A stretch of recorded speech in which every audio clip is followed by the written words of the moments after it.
ಇದ್ರೆ ಬೆಳೆ ಬರ್ತದೆ, ಕಲ್ಲಾಗ ಸಹಿತ ಬೆಳಿಬೋದು. ಅದಕ್ಕೆ ಗೊಬ್ಬರ ಬೇಕಂತ ಇರೋದಿಲ್ಲ, ಗೊಬ್ಬರ ಬೇಕಿಲ್ಲ ಅಂತಲ್ಲ, ಭೂಮಿ ಗುಣದ ಸ್ವಲ್ಪ ಗೊಬ್ಬರ ಬೇಕಾಗ್ತದೆ.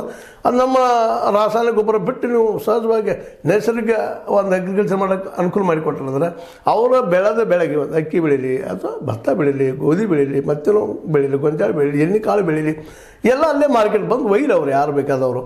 ಈಗ ವ್ಯಾಪಾರಿಗೆ ಎಣ್ಣೆ ಕಾಳು ಬೇಕಾಗ್ತದೆ ಅಥವಾ ಈ ಎಣ್ಣೆ ತೆಗಿಯೋರಿಗೆ ಎಣ್ಣೆ ಕಾಳು ಬೇಕಾದ್ರೆ ಅವ್ರು ಬಂದು ಒಯ್ಲಿಲ್ಲ ರೀ. ಅವ್ರಿಗೆ ಇದರಿಂದ ರೈತ ಒಂದು ಹೆಲ್ಪ್ ಏನಾಗೈತೆ ಅಂದರೆ ಟ್ರಾನ್ಸ್ಪೋರ್ಟ್ ಖರ್ಚು ಉಳಿತದೆ ಪಾಪ ಅವ್ರಿಗೆ.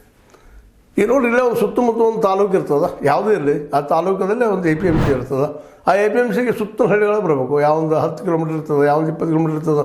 ಬೆಳಗ್ಗೆ ಹೇಳಬೇಕು, ಚಕಡ್ಯಾಗು ಅಥವಾ ಟ್ರ್ಯಾಕ್ಟರ್ ಹೇರ್ಕೋಬೇಕು, ಬರಬೇಕು, ಇಲ್ಲಿ ಇಡಬೇಕು. ಇಟ್ಕೊಳ್ಳೆ ಕೆಲವೊಮ್ಮೆ ಏನಾಗ್ತದಪ್ಪ ಅಂದ್ರೆ ರೇಟ್ ಅವತ್ತು ಬರೋದಿಲ್ಲ, ಇನ್ನೊಂದು 2 ಫೀಟ್ರ್ ಅಂತ ಹೇಳ್ಕೋಬೇಕು. ಆ ಕಾಲಿನ ಮೇಲೆ ಆ ಭರೋಸೆ ಮೇಲೆ ಇವ್ರು 2 ರಂಗ 3 ಬಡ್ಡಿ ಹಂಗೆ ಇವ್ರಿಗೆ ಪಾಪ ಮತ್ತೆ ರೈತ ಸಾಲ ಕೊಡ್ತಾರೆ. ಅಲ್ಲೇ ಅದರ ದಲಾಲಿ ವ್ಯವಸ್ಥೆಯಲ್ಲಿ 2-3% ಮಾರಿದ ಕೊಡು ನಡೀತದೆ. ಮಾರೋದು ರೇಟ ಜನ ಹೋದಾಗ ವೇತು ಕಡಿಮೆ ಬರ್ತೀರಿ, ಹಗುರ ಆಗ್ತಿರ್ತದೆ, ಅದು ಪೆಟ್ಟು ಬೀಳ್ತದೆ. ಹೀಗಾಗಿ ಎಷ್ಟೆಷ್ಟು ಸಾಧ್ಯ ಅಷ್ಟು ಹರಿದು ತಿನ್ನುವಂಥ ವ್ಯವಸ್ಥೆ ಇಲ್ಲದ ರೈತಗೆ. ಅದು ಅಲ್ಲೇ ಅವ್ನು ಹಳ್ಳಿಯಲ್ಲಿ ಆತಪ್ಪ ಅಂದ್ರೆ ಅಲ್ಲೇ ಅವ್ನು ಕಣ್ಣು ಮುಂದೆ ಇರ್ತದೆ, ಕಾಳು ಅಲ್ಲೇ ಇರ್ತಾವೆ. ಮತ್ತು ಈಗ ಹಿಂದಿನ ಎಪಿಸೋಡಲ್ಲಿ ಹೇಳಿದ್ದೀನಿ, ಒಬ್ಬ ರೈತ ಒಬ್ಬ ಮನ್ಯಾಗ ಒಂದು 10 ಕ್ವಿಂಟಲು 20 ಕ್ವಿಂಟಲು ಗೋಧಿ ಜೋಳ ಮತ್ತು ಇಡೋಕ್ಕೆ ಸಾಧ್ಯ ಇಲ್ಲಂಥ ಪರಿಸ್ಥಿತಿ. ಎಷ್ಟು ಇರ್ತಪ್ಪ ಅವ್ನು ಗುಡಿಸಲ ಭಾಳ ಅದಾವ. ಅದಕ್ಕೆ ಒಂದು ಸ್ವಲ್ಪ ದೊಡ್ಡ ಮನೆ ಅಂದ್ರೆ ಎಷ್ಟು ಹಿಡಿತಿದ್ದಪ್ಪ ಒಂದು ಮನೆ, ಒಂದು 20, 50, 30, 40 ಫುಲ್ ದೊಡ್ಡ ಇರ್ಬೋದು ಮನೆಗಳು. ಅವ್ರಿಗೆ ಕಾಡಿಡಾಕ ಜಾಗ ಇರೋದಿಲ್ಲ, ಅವ್ರ ಮನೆಯ ಮಂದಿಗೆ ಮಕ್ಕಳಾಗ ಜಾಗ ಇರೋದಿಲ್ಲ, ಒಂದು ಕಾಲೆಲ್ಲ ಹೇಳ್ತಾರೆ, ಒಂದು ದನಕರನ್ನು ಕಟ್ಟಬೇಕಾಗಲ್ಲ, ಆ ಶೆಡ್ ಆಗಿಲ್ಲ. ಇವೊಮ್ಮೆ ಹೋಗಿ ನಾವೆಲ್ಲ ವಿಚಾರ ಮಾಡುವಂಥ ವಿಷಯಗಳಿದ್ದಾವೆ.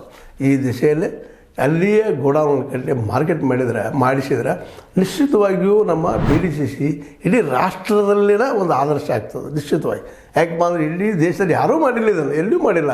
ಇದು ಪ್ಲ್ಯಾನ್ ಇರೋಣ ಈ ಅದಾನಿ ಇದ್ದಂಥ ವ್ಯಕ್ತಿ ಒಂದು ದೊಡ್ಡ ಗೋಡೌನ್ಗಳನ್ನ ಮಾಡಿಸಿ ಇಡೀ ಎಲ್ಲ ಲಾಸ್ಟ್ ಟೈಮ್ ಮಾಡಿದ್ದದ 3 ಕಾರ್ಯಕ್ರಮಗಳು. ಯಾಕೆ ಮಾಡಿದ್ರೆ ನಿಮ್ಗೆ ಸ್ವಸ್ಥದ ತೊಗೊಂಡು ಹೋಗೋದು ತನಗೆ